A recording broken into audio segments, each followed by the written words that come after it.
So yan mga ka-rides, napapansin nyo, umaandar siya pero maraming usok. Ngayon ito yung gagawin natin. Okay? So unang gawin natin, tanggal na natin itong tambutso, tapos drain natin yung langis. Okay?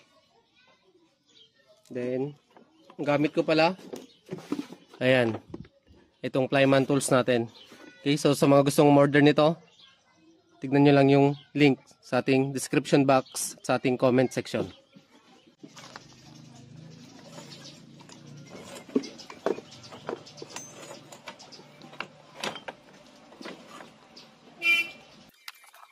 So habang drain natin yung oil, tanggalin na natin tong head natin.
Ayan, nabaklas na natin. Check natin tong piston ring kung gaano na siya kaluwang.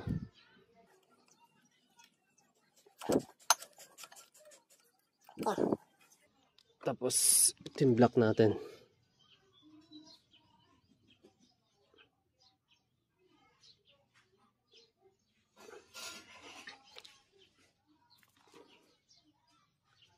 Ayan o. Napapansin nyo, maluwang na siya. Ayan o.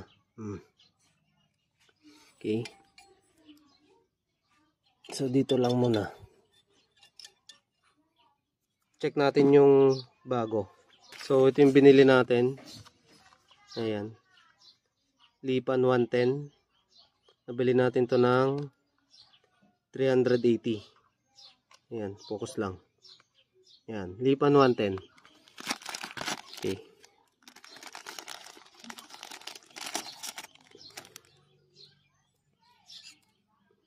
So, ganyan kaluwang.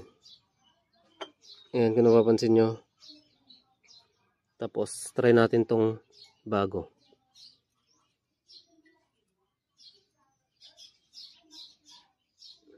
Ayan o.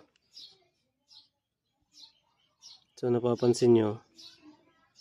Ayan. Sobrang nipis. Pag bago yung piston ring.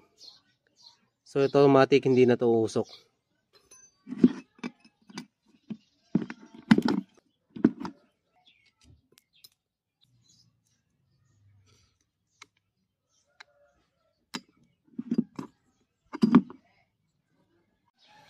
Gamitan nyo ng tornilyo na ganito. Tapos, tornilyo nyo doon. Ayan. Tapos, sugutin nyo. Ayan. Tanggal na yung rocker arm kapag.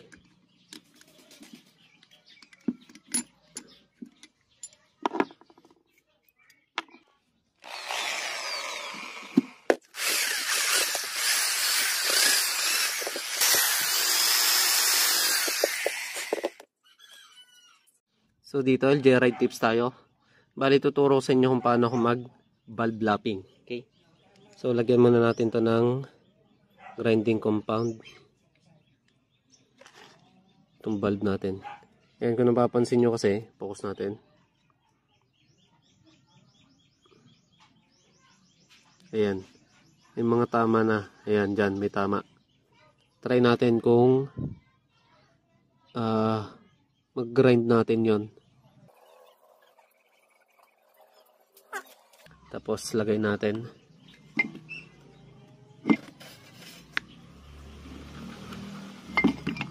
Lagay ko lang.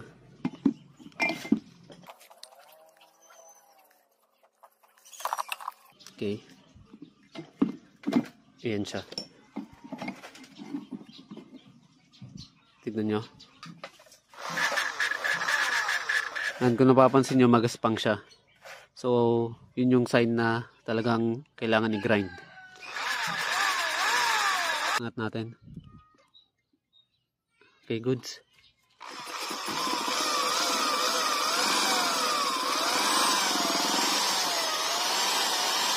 Yan, kung napapansin nyo, pumino na yung ikot ng valve natin.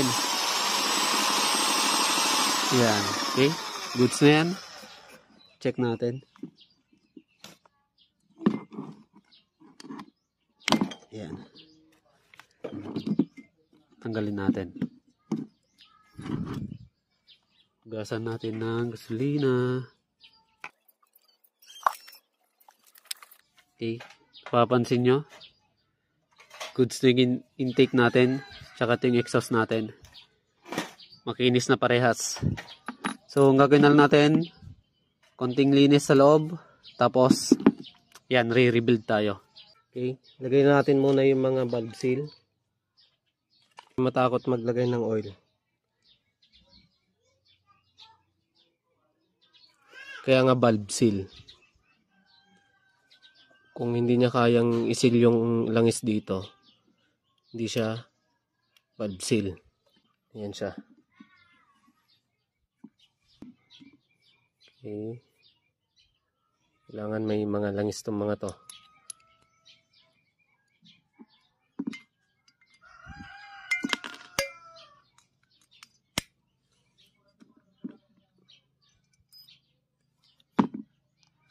Tapos mga springs.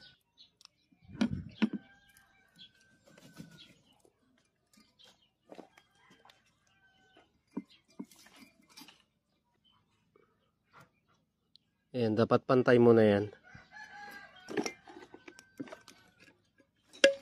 Ayan. So, may narinig kayong click. Pasok na yan. Tayo sa kabila. Ayan. So, kabilis lang. Basta may valve tool kayo. Lagay natin tong camshaft natin.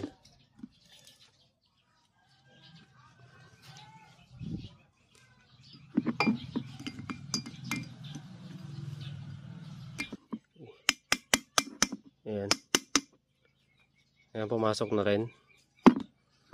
Tapos, lagay natin tong rocker arm. So, ito wag nyong kakalimutan. Ito, may guide naman yan. Ayan o. Dito siya. Ayan. So, hindi kayo malilito dyan. Basta dyan yan. Lagay muna natin to.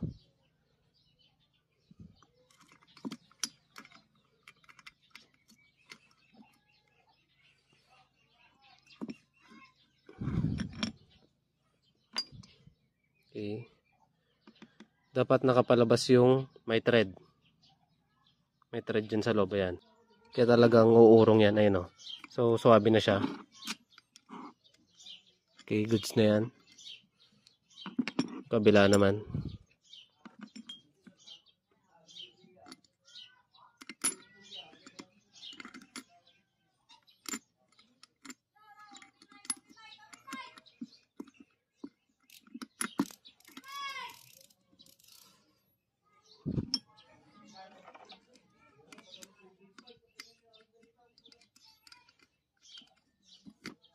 Ayan. Okay. Tapos, pagtapos nyan, sara na natin. Ito. Yun nasa baba. Ayan, 0.051 tapos 0.076. Okay. Or sa inches naman niya, 0.02. Ayan, inches yan. Tapos sa exhaust, 0.03 inches. Ayan, nasa taas. Okay.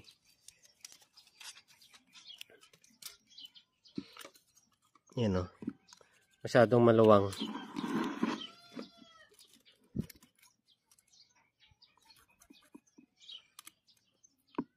Okay, mahigpit masyado. Ayan. So, dapat, ayan o, kung naririnig nyo yung gaspang niya, ganyan dapat.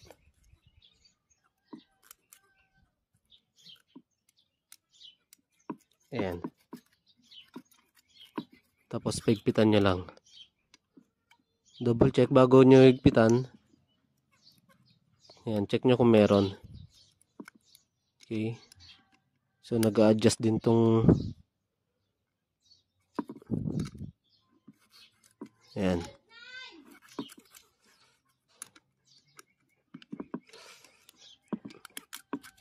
Ayan. May dragging. Ayan siya. Goods. Ayan. Tapos, sa exhaust tayo.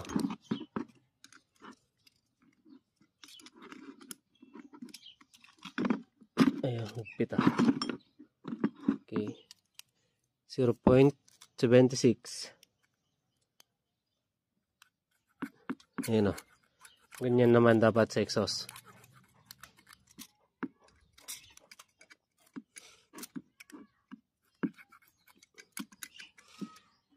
Ayan. Ayan o. So, goods pag ganyan. Pitan nyo. Ayan. Okay. Bilis lang.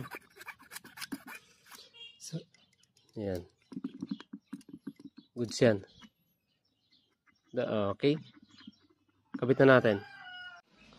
So, ito ilalagay na natin itong piston natin. Ilagay lang tayo ng oil. Ayan. Itong piston.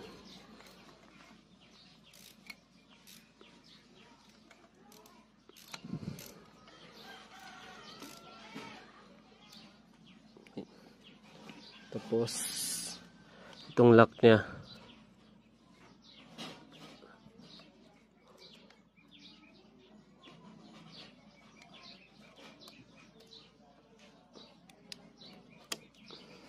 Ayan.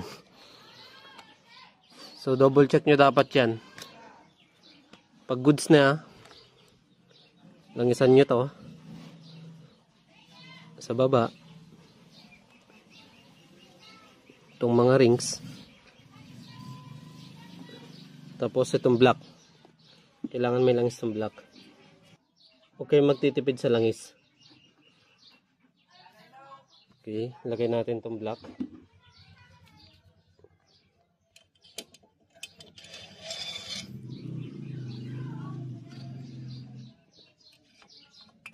Madali lang naman magkabit nito.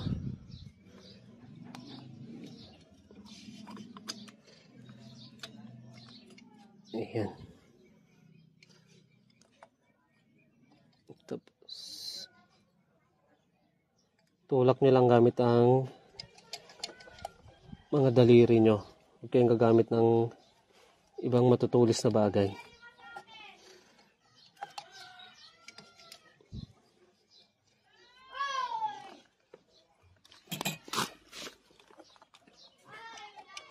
Ayan o. Diba? Live na live yun. Hindi natin ginawan ng hindi tayo naglagay ng mga komplikadong technique.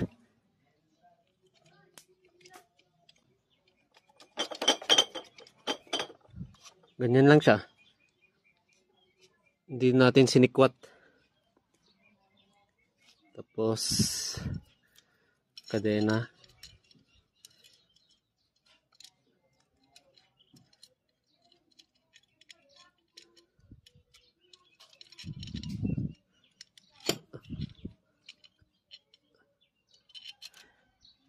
Huwag niyong kakalimutan itong o-ring na to dito sa gasket nyo.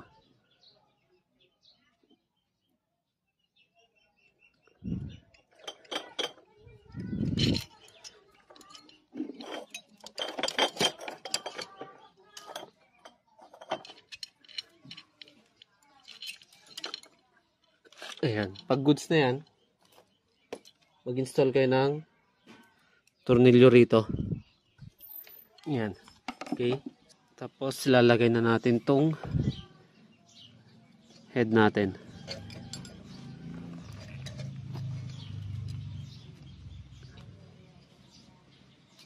Oops.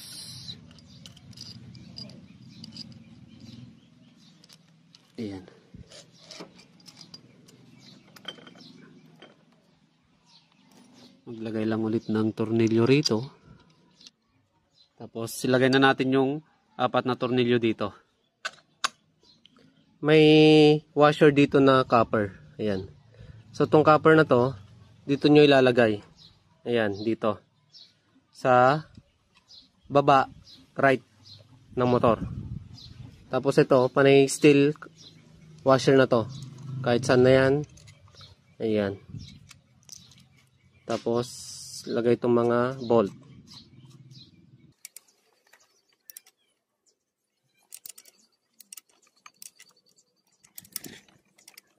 Okay. So, yung paghihigpit dito, nag-spring naman yan. Ayan. Pag nag-spring na, goods na yun. Ayan o. Nag-spring siya.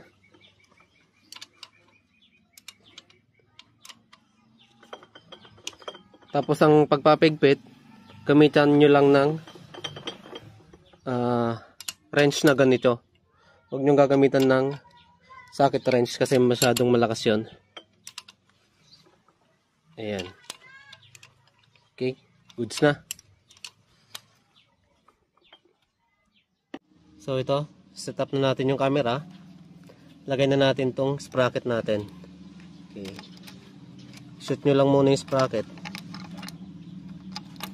Ayan. Tapos lagay nyo yung kadena.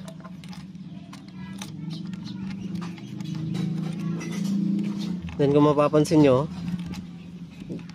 ganyan muna. Malayo yung timing natin dito. So adjust tayo. Pa isa-isa. Okay. So isa pa. Ayan. Kung mapapansin nyo, sumakto na. Ngayon saka natin ilagay. Ayan.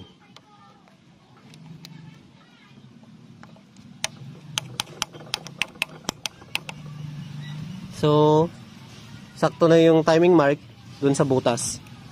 Saka natin ilagay itong tornilyo.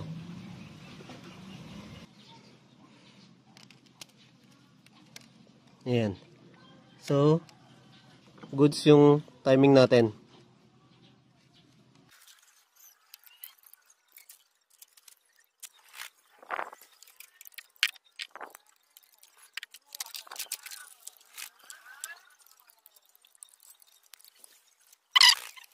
Siyempre lang is lagay mo na yung gasolina, Brad.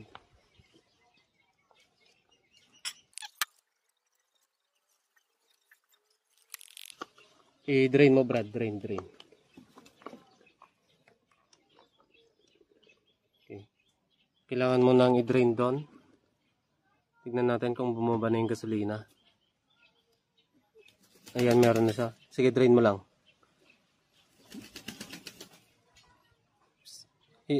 Luwagan mo pa.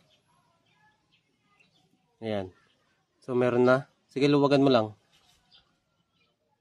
Ayan siya. Napapansin nyo, meron na. Tapos, pandarin na natin to. Okay, kita mo na yan. Bali dito, binuksan ko muna. Kasi check natin kung okay yung bomba ng langis. Okay.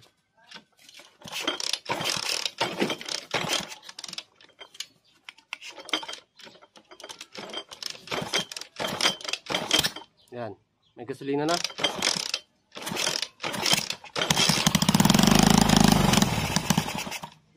Yan.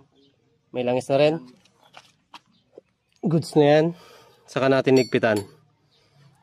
Then check natin yung andar.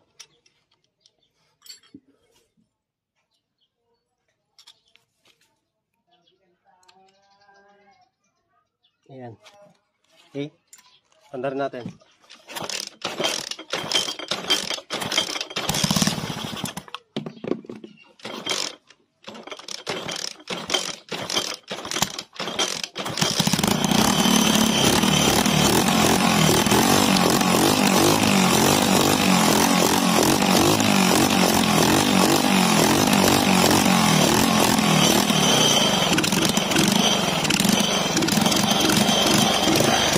Ayan o. Wala na usok. na, good.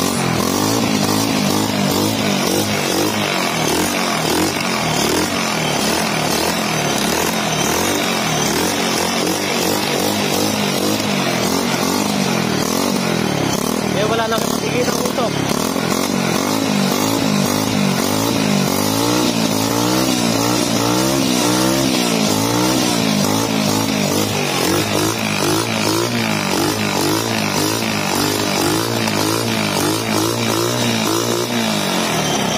Ayan. Okay mga ka-rides. So, konting tono lang to. Magiging okay na to. At least, yung pinakita natin, na kanina umuusok, ang lakas ng usok, ngayon, wala na. Okay? So mga ka-rides, sana may natutunan kayo sa video natin.